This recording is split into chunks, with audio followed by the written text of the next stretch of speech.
Earlier today, supposed news broadcaster Sky News made time for a not-so-subtle piece of social engineering, promoting a campaign encouraging men to redefine stereotypes about masculinity by getting their nails painted. Stereotypes in society and the impact they play with men and conversations that it's so hard to normally break.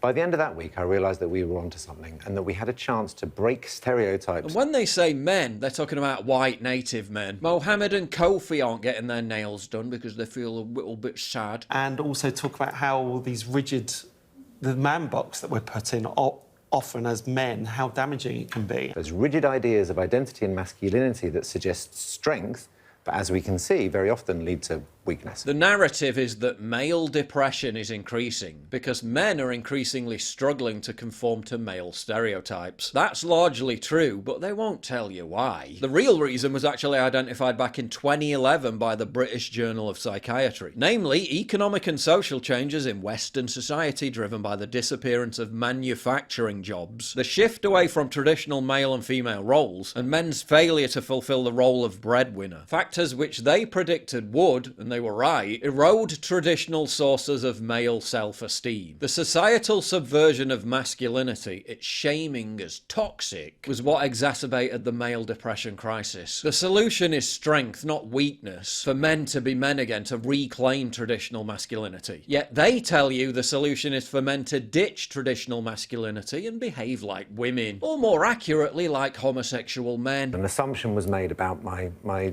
sexual preferences. Notice the sleight of hand here. They're supposedly all about alleviating male depression by encouraging straight men to act like gay men, despite the fact that gay men are more than twice as likely as heterosexuals to have long-term mental health conditions. They refuse to identify and resolve the true causes of male depression, then offer a false solution which will actually make men more depressed. Now, I'm not saying all male grooming is emasculating. I mean, you don't want to look like a bum, but painting your nails pretty colours, come on. And speaking of male grooming, it's a question I've heard so many times before. Paul, you're nearly pushing middle age. Alright, rude. How come you look 10 years younger than you are? Only 10? Well, it's not rocket science. It's called regularly moisturising your face and having a good skincare routine. That's why I'm excited to have Tiege Hanley as the sponsor of today's video. They help men start and maintain a skincare routine by simplifying the entire process. I recommend you start with their Level 1 system, which comes with all the basics. A daily face wash to get rid of all the dirt and grime on your skin. A 2 times a week exfoliating scrub to get rid of all the dead skin cells. An AM moisturiser with SPF 20, because you should always be protecting your skin from the sun. And a PM moisturiser to help your skin stay hydrated and healthy throughout the night. Their products have made my skin look and feel healthier than ever. But you don't have to just take my word for it. They've got over 7,000 5-star reviews on their website from satisfied customers around the world. And because Tiege is sponsoring this video, they're offering you an amazing deal. Just click the link in the description to get 30% off your first skincare system and a free gift. Plus, as a member, you'll also get 20% off for life. By the way, both gifts you're choosing from are $20 value and are complete game changers. A silicone body scrubber or a nail and face grooming kit. They've pouched it up all nice as well. Personally, I prefer the silicone body scrubber because it just feels so soft and silky on the skin. Ooh,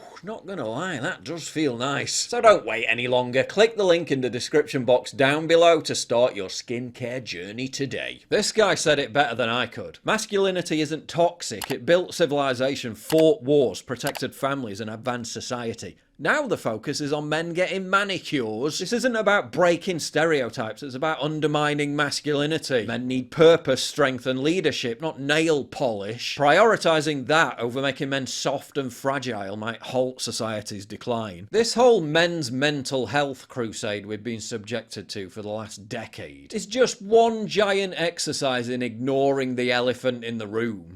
Why are white native British men feeling depressed? Gee, I wonder. Could it be that their towns and cities are being turned into unrecognisable shitholes as a result of mass migration? Their identity, culture and birthright, the country they loved growing up in, is being decimated. The economy's in managed decline, public services are crumbling, their standard of living's been shredded, and they're fucking freezing because they can't afford to heat their own homes. All while the government jacks up taxes even higher while they get increasingly less in return. Could any of that have anything to do with them feeling a bit down? No, it must be because they didn't whip out their nail varnish vanish and talk about their feelings enough. An assumption was made about my sexual preferences. Could wearing nail polish help solve toxic masculinity and men's mental health crisis? It could be a start. No, it's not. They shovel this shite down our throats, then clutch their pearls in shocked amazement that young men are getting masculinity advice from people like Andrew Tate. What do you expect when this is your alternative? Getting manicures and blubbering about your emotions. They've replaced strong traditional male role models with some dude who started a campaign after having his nails painted for a Harry Styles concert. And another thing they don't mention, another major reason why male depression is rising, is because they can't find a decent woman, get married and build a family. Our declining birth rates clearly illustrate how this problem's getting worse. That feeling of atomization and loneliness is born out of their failure to fulfill the core destiny of true masculinity manifested. If you want to completely repel all normal women until kingdom come, if you want to guarantee they'll never be interested in you romantically, then get your nails painted. An assumption was made about my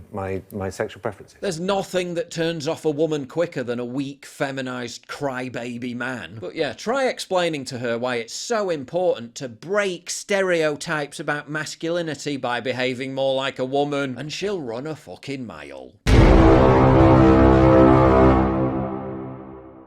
If you value what I do and you want to help support me, please visit pauljosephwatson.locals.com and either pledge a one-time donation or subscribe to join my community, get early access videos, and message me directly. And exclusive live streams coming soon too. Promise. Check out the Locals link down in the description. And don't forget to take a look at the brand new website modernity.news. That's where you'll find all my content, including exclusive articles. That's modernity.news.